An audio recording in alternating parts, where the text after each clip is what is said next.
Addressed to Lulu Bassett. Translated from Spanish. Written over newspaper clipping of 1893 hurricane. We would rather stay dead. Why death has chosen us to come back to life, we don't know, but we are disgusted by its uncertain hand. We want answers. We demand punishment. I'm with a trio. The Reaper, Warmbite, and the French Mother, that crooning old bone mason. Warmbite was working on a fire that would burn anything forever. Gravestones, poems, bodies. The Reaper's heart has changed. Something about his work being unmade doesn't sit well with him. The bone mason is enraged too. Death sets her free while ignoring who she wants to bring back. We witnessed a death at Pitching Crematorium. A stain reeked off it in our dark sight. We gathered to sit in a circle around the corpse, stoking a cook fire, eating a rabbit. "Do you think it will rise?" Warmbite asked. The Reaper stabbed the body with his scythe, and it spurted blood on the bone mason's bonnet.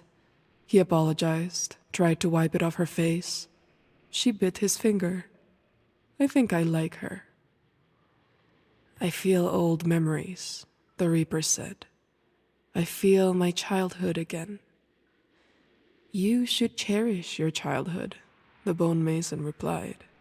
"It is good to feel." "I never want to feel again," the Reaper replied. Warmbite kicked the body like it was a sad dog in the kitchen. "This land of the dead," he said. "Could we find someone who has been there? Could they give us some key to shut its door?" I set 2 hot embers over the corpse's eyes. "Forever dead," I told them. "Forever missed. Our pact is forged. Our mission is true. We will sneak through death's house, take advantage of its shadow, and learn truths of this land of the dead. We will find a way to keep the coffins closed." Petey, I miss you. I close my eyes and see you sweetly. I see a skull painted on the wings of a moth. I see an alligator eat that moth. I see a boat eat the alligator. I see 1,000 fires eat the boat. I see the night eat the fires, and then I see a sculpture. I rip the tongue out of it. I rip the tongue out of everything.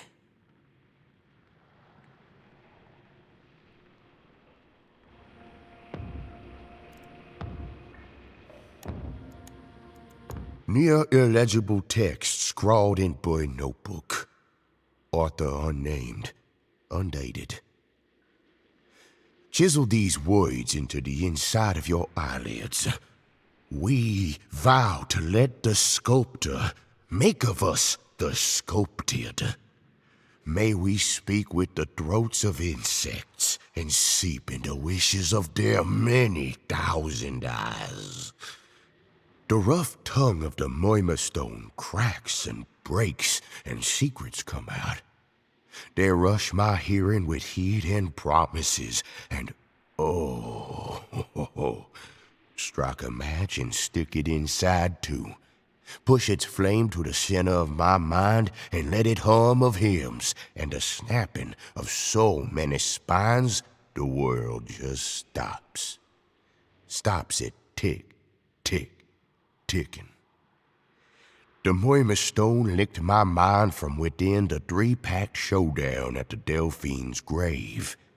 The rock jaw sizzled in sweet black fire with that Gar, queen of the primal, banishing on top of her lizard belly. Those fumbling smugglers rummaged through the Delphine's debris looking for guns and gold. But I found it first. Some ignorant and unblessed call it a relic, trying to sound learned. But us chosen know it as the Moima Stone, for only we can hear its scripture. The stone spoke to me, and I pulled from its mouth a steaming cleaver. Dear cleaver. The stone told me a place where this prize would become blessed. The bush's den. The temple of meat and flame. My followers, demented and hungry, didn't believe me. They whispered and clacked and nipped at my ankles, but I showed them. I showed them at the slaughterhouse what I promised. Cleaver held to the sky, the divine lightning crashed down on me, burning those who tried to flee, and I breathed them in and turned them into more fire inside the Moima blade. I carried the blazing metal outside, with the true believers kissing my boot prints, and the false believers kissing twice as hard. The inferno unraveled itself as a tornado does. It spread to the soil and trees in search of the land's most precious hidden parts. I will be the edge that pries apart those secrets. When the world's skull splits open, I will not look away. I will drink from it.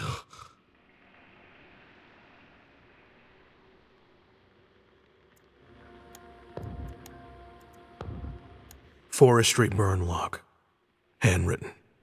Original. Undated. We didn't have long. We vowed to rage against flame with flame. We exploited chaos. We lacked the discernment of fire, and in its spreading took whatever victories we touched. The corn husks were dry and coarse against my hand. Embers flickered high up in the dark and brooding autumn sky. Henry scouted for signs of Cherry at the windmill. His mask was on, but I could tell he was jealous that he hadn't started this inferno. A true devil's advocate through and through. "Henry!" I called as he made his way back. "Did Cherry leave a note? Anything?" He shucked a husk and ran an ear of brown kernels across the wooden tongue of his mask. "The corn is full of sleeping fire, and the fire is speaking my mother's name." I threw my flare gun at him. He caught it against his chest. "If you keep speaking nonsense like that, I'll kill you with the corn." I snapped his stock in half. "Pull yourself together." We climbed the ladder to the lookout platform. The windmill creaked its hot metal and sounded like a person caught between gears. Across Seven Sisters' estate, dark figures hoisted the banished remains of the butcher atop a pyre and crawled around on all fours, grunting and hopping and biting at each other. Then the jackal laugh of a maniac came from behind us. A demented with a pumpkin over his head cackled and rocked back and forth on the top rung of the ladder. The pumpkin was carved with an artistry worthy of Rome. A steamboat dragged to hell. An alligator vomiting rain, insect limbs and mandibles more foul than an imagination can bear, holding a sculpture above an all-too familiar barn. "We have our message, Henry." I took the pumpkin off the man's head. "I know where we need to go." Henry forced the flare gun into the lunatic's mouth and fired. We sat and watched his eyes burn from the inside out, shadows playing against his skull. We sat and watched the devil set loose in the smoke that rose into the sky.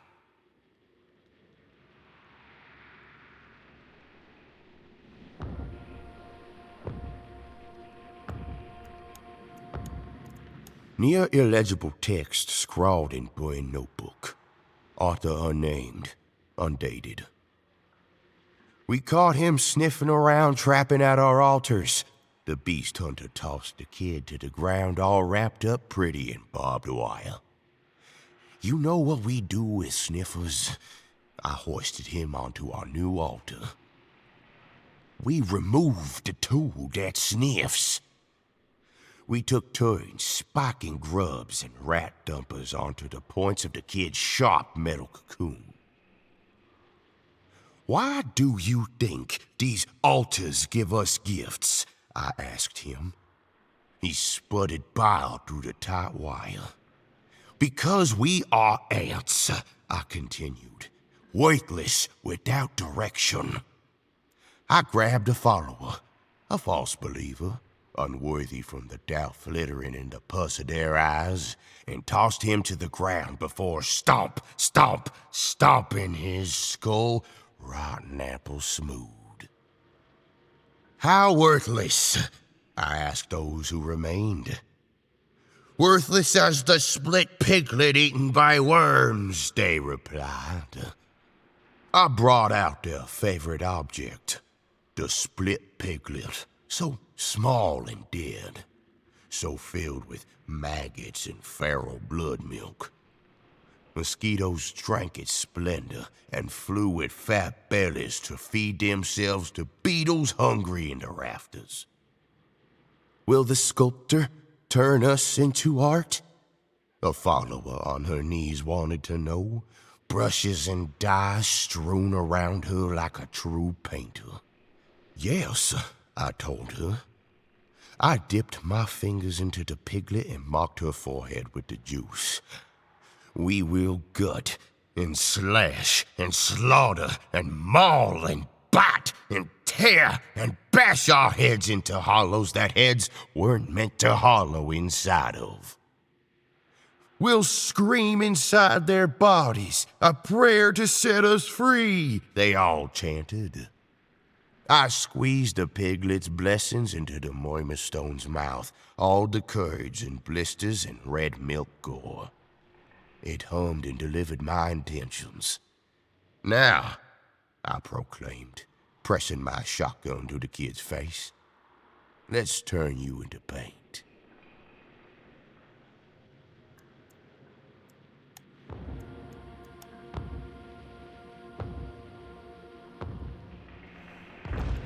Near illegible text scrawled in bird notebook.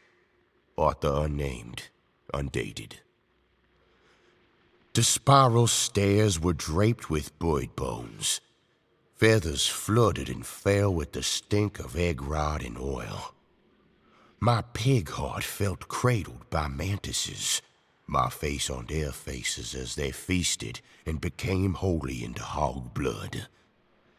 At the top, I found a scrapper's roost, and two of them stooped there. They wore their target's beak over their faces. Morrigan and Midian, two tall lovebirds, side by side, strapped with trash, totems, offerings. In their hands, one wingless crow, tired and bleeding. I held out a squirming piglet, kissed its freshly sewn shut eyes. I squeezed hard and it squealed, hailing my lord of meat and flame.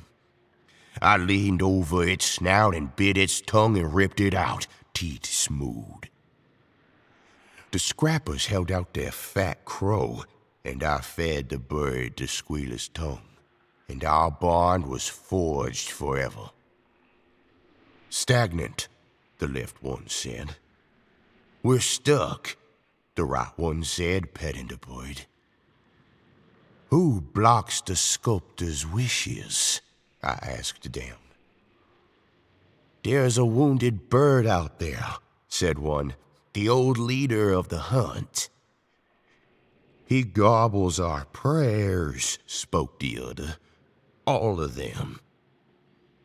Finch, I said, and the scrappers screeched and shivered their feathers loose. Finch, they agreed. False bird, false leader. He blocks us from the pathways our Scrapbeak uses. I nodded. He used to lead us all fair and true. I admired him. Now he clips our wings. He hobbles our ankles and pigs, they replied. Bwah, bwah, spittle, mwah, mwah, went my little piglet. Crew, crew, caw, caw, went the crow. We placed our pets in a rift nest and watched the embers swirl. We shushed them to sleep. We sealed them away. We knew when Finch bled his last that they would carry our wishes to our Lord on his chittering throne, and the pathways would be cleared.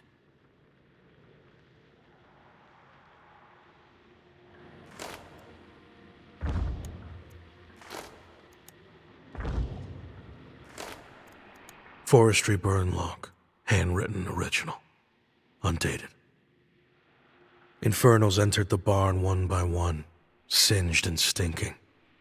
The fires outside had spread on the wind. The heat had purpose and weight. It was oppressive to the point of darkening the night. I took the pumpkin from my smock and showed them. This is a message from Cherry. Private Eye came from the corner and inspected the carvings. See these moon phases? She drew her finger along the orange skin. Fort Karmic? And here, the Murmur Stone.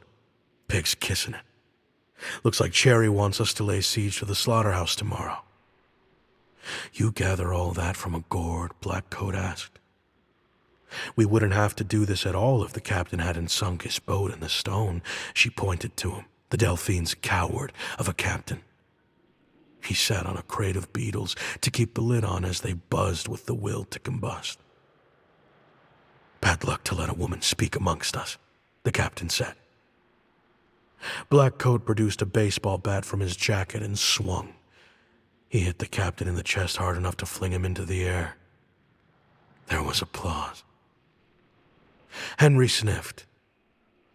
Wait, what the hell is that smell?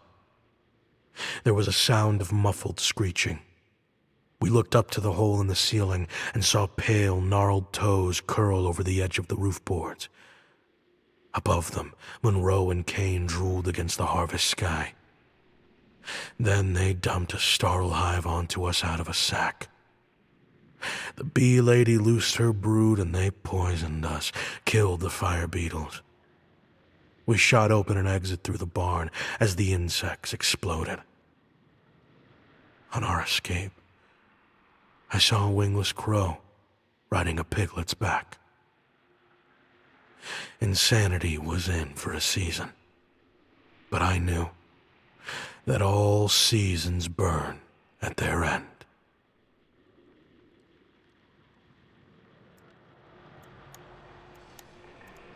Forestry burn log, handwritten, original, undated. If the demented think they know fire, they're wrong. Yorona and I were in clear sight of the slaughterhouse, and a dozen muzzle flashes winked from the barn roof, the doors, the windows, the piles of rotting swine. We tossed jug after jug of flammables, and each pit of fire was an oasis. Their bullets slipped into us. The flames licked them right back out and blew us kisses. We snaked through the fire break and infiltrated the barn under waves of hot lead. There was chaos inside. Naked men with axes. Naked men with pig heads on fire. I shot blindly into the mess, moved up the stairs and found the Murmur Stone, enshrined as depicted on the pumpkin, worshipped by pigs. Living ones, dead ones, men sewed inside sow skins too. Yorona used a sticky bomb and leveled the shrine. I grabbed the Murmur Stone, then ran to the roof. There stood the demented leader, face to face with Cherry. Our infernal founder held firm with the flair of a magician who had just decapitated his audience. Don't you wonder, Cherry spoke to the butcher's cleaver, why the sculptor let you unleash the inferno, only for us to be healed by it? The butcher's cleaver roared, not squealed or screamed, but roared. The sound of a stone animal being ripped in two shook the foundations of the compound. Cherry stood petrified before such a miracle. I jumped off the roof and retreated with the murmur stone, while the rest of the inferno held off the demented. The murmur stone whispered to me in the woods as we escaped. Just one word, the same one, over and over again, that only I could hear. Drown, drown, drown.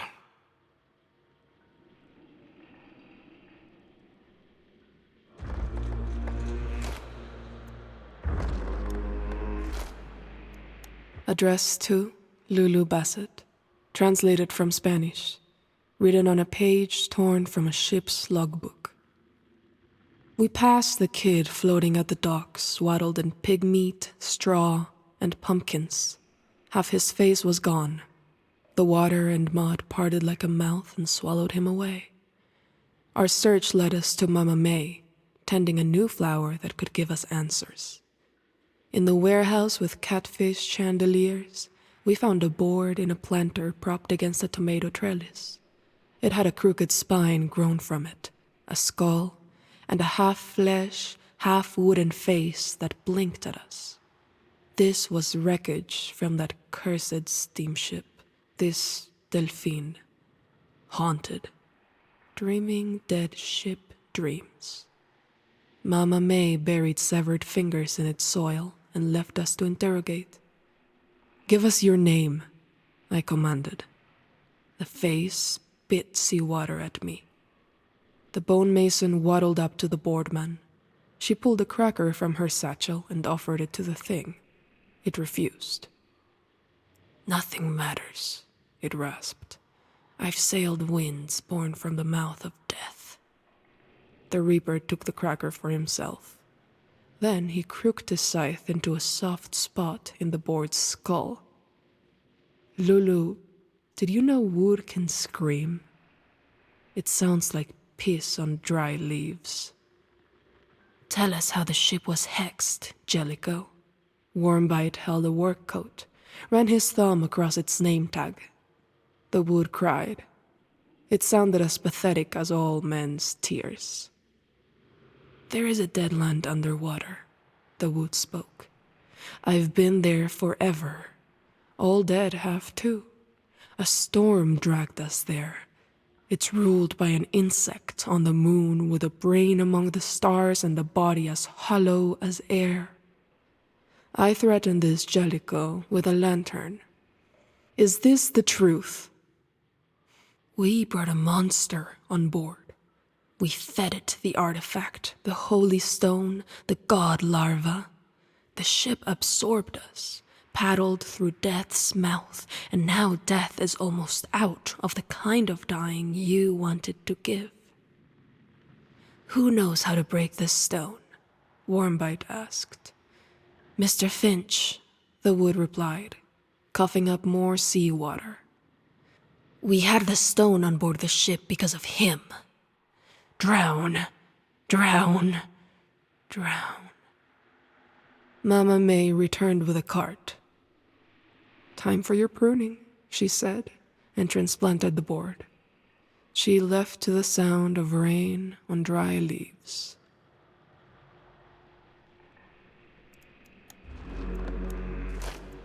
Addressed to Lulu Bassett, translated from Spanish, written on correspondence stock, Elwood Finch, director.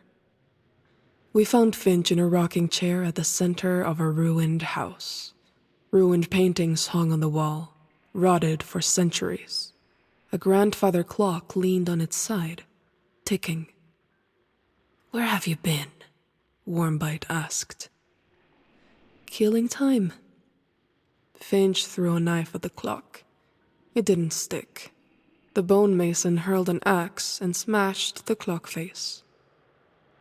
I stepped down to search for answers, just like you, he continued. I spoke with the Delphine's captain. He failed to deliver this murmur stone, and his story is a lie. But he owed me, secured my passage on another ship to the dirty corners of the world. You ran away, the Reaper said. I want to discover how to stop this, how it's been stopped before, Finch clarified. I learned that my blood is old. It hails back to a time of cave paintings and the deep, rumbling wells of the earth. Now you lie, I told him. You ran from death. You went to enjoy yourself. Finch stood and bowed. I made mistakes. Perhaps valuing my life was the first. The last was to let Cherry set his plans in my absence. The demented think I'm blocking them from ascension. Some of this grounded pact believe I summoned Rotjaw. Everyone wants me dead, except you. Don't speak so soon, I told him. I will be caught. There is no stopping that. I am in everyone's way. Then how can you help? It is called sacrifice. I've learned that it is how our association has always won. I know where Cherry is going, how we can make him lose. He handed me 3 vials of pure and ancient silver, filled with blood, his blood. I'm charging you with my final task, Finch said. There will be one opening. Don't miss. PD. There is a sliver of bullet stuck in my arm from the day you saved me. Sometimes it hurts. Sometimes it's warm. Just wanted you to know, in case I don't come back. I don't think I could ever carry you in any other way. I've etched your name on the vials. You know I never miss.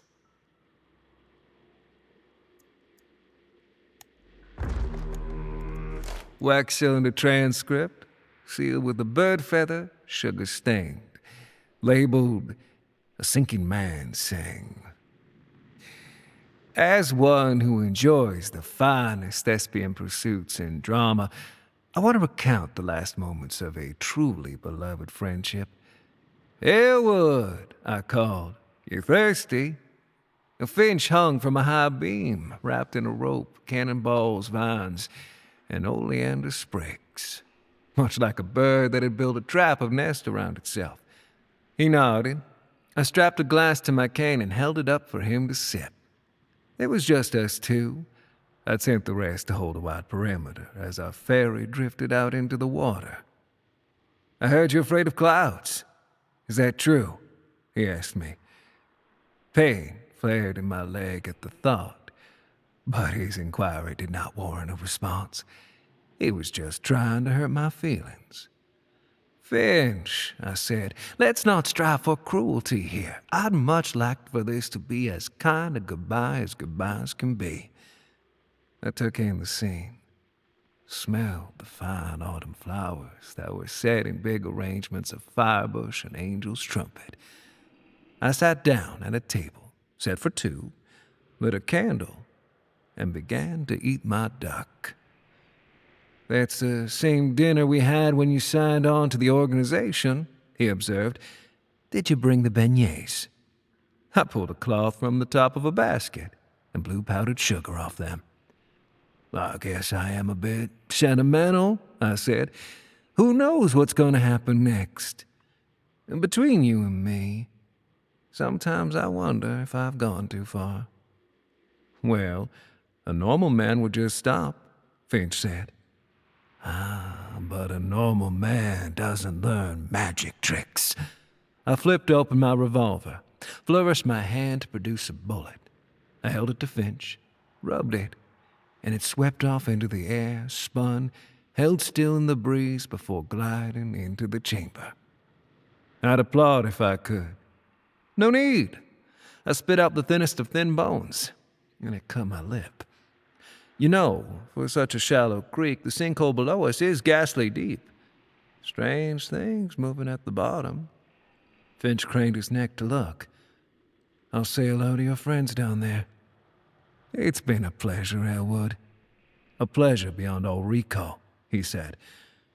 Then I shot the rope.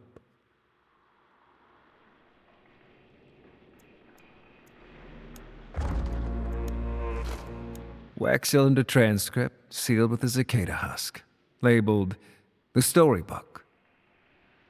Cleopatra pulled a snake from the moon. She rode it for 40 nights, eating men, soldiers, and children who cried when a breast was pulled from their mouths. The Knights Templar were birthed from an enormous witch enshrined by foundation stones. Napoleon's horse, Marengo, had a ribcage that could split open and eat other horses whole. After Bonaparte burned bridges, the stallion could still canter across the ghosts of them. The Murmurstone is a library for such tales. It can only speak the truth, or so it says. Its presence demarcates a sacred boundary of the sculptor's will and influence, much as the Pomerium outlined the border of Rome.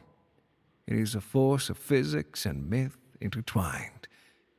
Emperors have been driven mad with its promises. The Murmurstone seems primed to tell the tales of women and men, but these are not the histories I am interested in. I seek epics never scribed by personkind and the knowledge hidden in them.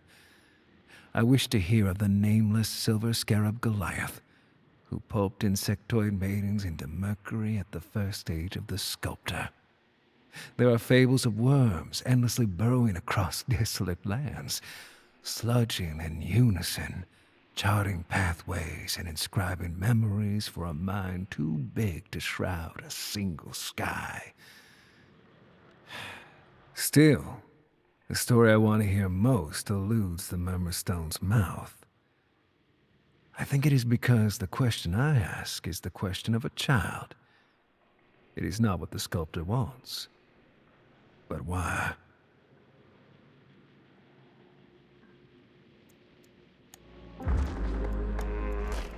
Wax cylinder transcript sealed with a cicada husk, labeled Silver Milk. I shall reenact our reconnaissance to make note of the Demented's care in their rituals.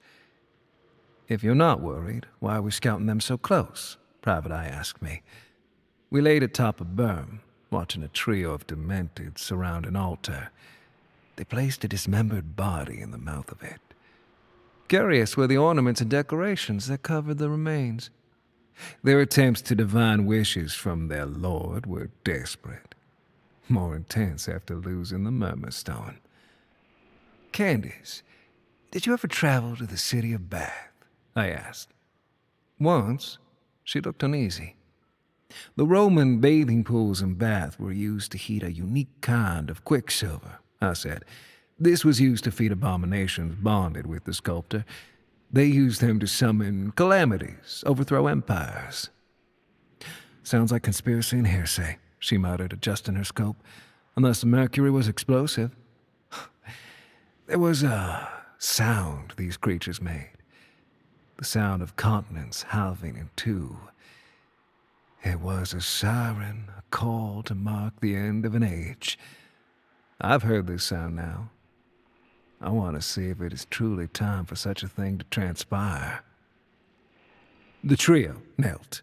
A scarecrow rose from a stack of hay by the altar as if freshly given life. It moved, stiff-legged and dry, and slit two of the hunters' throats. The butcher's cleaver emerged from a shadow. Again, the ground trembled. The butcher's cleaver placed the third kneeler inside the altar, and they burst into a pillar of flame and smoke. Far below us, in the land of the dead, I could feel a gurgling, a response. Something was being digested to make room for something new.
Wax cylinder transcript, sealed with shred of tattered flag, labeled "The Last Bird to be Crushed." I am free to do as I please. I enjoy recording these little plays, the games and clever moves we each make. Finch is drowned, his blood sealed inside his body at the bottom of the blackest of black water. No one but he possessed the qualities needed to banish the Murmurstone. In a long line of revenges, I'm balanced perfectly upon the last blade-sharp segment. The bird marshal and Hawkshaw Jack heaved on one rope. The Delphine's captain and his new crew pulled on another. The rift at their feet glowed red, resisting their attempts to retrieve the object. "Pull harder," I told them. "This shouldn't take all day." "Tell you what, boss," Jack said, dropping his rope. "You tell us why you carry around that goddamn cane, and we'll pull the shackles out faster." They paused their yanking to hear my response. "When I was a boy, a cloud tried to kill me." "How?" the captain asked. How insolent children are best punished, one at a time." I lunged my cane through the captain's eyeball and clicked it to the back of his skull. He dropped, and I stepped on him as daintily as a lover steps on a jacket laid over a puddle. The rift swallowed his dead body. "Anything can kill you if it has will and agency," I told the rest. "Now, pull those ropes." They hoisted Rothschild's shackles from the rift, but I did not watch. Instead, I looked to the late November sky and its crimson burning. I hoped the sculptor was watching. I hoped it had 1,000 eyes waiting to be stabbed.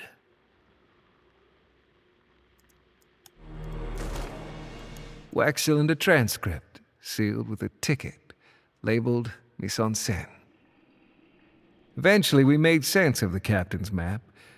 I knew when we stepped on the banks and discovered the remains of a bloodied circus tent. Downriver, we found it, the site of the Delphine's disappearance. Or rather, traversal. It takes great sacrifice to travel to the land of the dead. My first trip there was an accident. The city burned. The flames were spread by entities of infernal sensibility. When they burned through a person, their shadows forged pathways. And so I secured passage to the land of the dead by walking on the ashes of 100 merchants.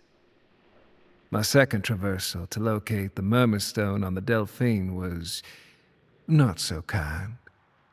A live body is too resonant to traverse a rift by normal means. It must be cut into pieces, bit by bit, and sieved down into the dead world's waters.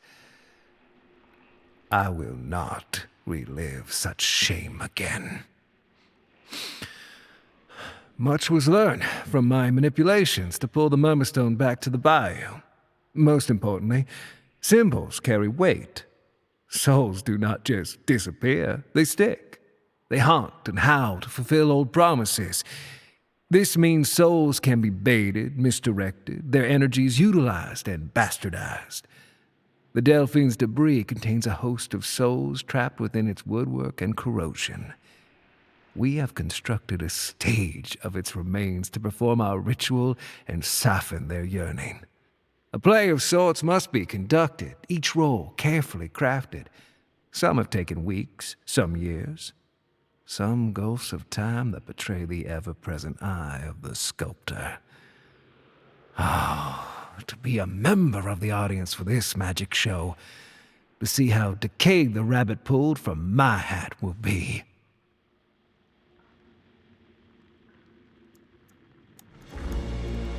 Wax cylinder transcript, sealed with a silver vial, labeled Echoes of a Bird. The stage was set. Blackcoat played the role of Finch, kindly strung up from a branch. Private Eye played the steamboat captain, spinning a helm nailed to a tree. Devil's Advocate was dying to play the part of Rothschild, so I let him roam in circles on all fours with his makeshift gator mask. with the symbology complete, I activated the shackles and shoved the murmur stone inside. It was instant, nonviolent. A permanent passageway to the land of the dead was forged. The soul of the navigator existed inside the Delphine's remnants, longing for dead waters. The soul of Finch yearned for the murmur stone, as Rotjaw sought her master as well. These feelings were fuel and ley lines. They were so easily baited, molded into spiritual architecture. Then the Death Pact ambushed my achievement. They could have only learned of this site from Finch. Beetles choked the high ground. Wormbite sniped everyone on deck. The Reaper found many soft spots on necks with his scythe. Everywhere that bone mason aimed put a hole in someone. Sophia rose from the creek flotsam, dripping, her skull face looming behind a crossbow. I'm not a coward. I must have sensed a miracle about to unfold because I ducked, and her bolt flew and met the gateway. The silver of its casing should have been stopped by the physics at play. Its metal must have been cursed, blessed, enchanted. I do not know. Because it punctured the veil and splattered red against the Murmurstone's mouth with the bright speckled red of Finch's blood. All I wanted was an easy-to-trod pathway, a personal back door. But even doors can be corrupted, it seems. The Murmurstone screamed wide, vanished, and its connection to the sculptor multiplied as eyes do in the facets of a stolen diamond. Dead arms flushed from a chasm that split the shackles, the stage, the very ground itself. The arms recognized me. The bloated eyes knew my name. I smelled sulfur, steaming from the Delphine's captain as his spine emerged and bent at sharp angles, his hand grasping for my cane. The clarion call of a new age rang out. Its name was Desolation.